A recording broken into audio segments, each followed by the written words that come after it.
بسم اللہ الرحمن الرحیم۔ بسم اللہ الرحمن الرحیم۔ ایک دن ایک آدمی نے نبی کریم صلی اللہ علیہ وسلم سے پوچھا کہ کون سا اسلام بہتر ہے؟ آپ صلی اللہ علیہ وسلم نے فرمایا کہ تم کھانا کھلاؤ، یعنی بھوکوں کو کھانا کھلاؤ، اور جس کو پہچانو اس کو بھی اور جس کو نہ پہچانو اس کو بھی سلام کرو، یعنی ہر مسلمان کو سلام کیا کرو۔ حوالہ صحیح بخاری حدیث نمبر 12۔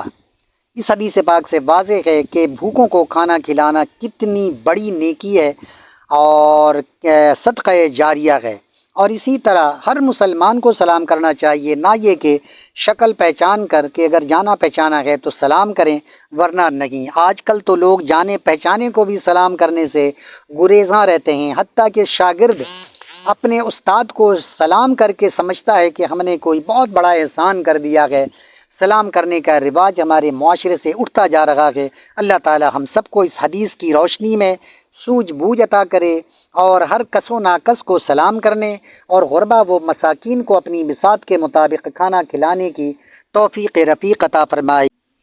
نبی کریم صلی اللہ علیہ وسلم نے فرمایا، تم میں سے کوئی شخص ایماندار نہ ہوگا جب تک اپنے مسلمان بھائی کے لیے وہی پسند نہ کرے جو اپنے لیے پسند کرتا ہے۔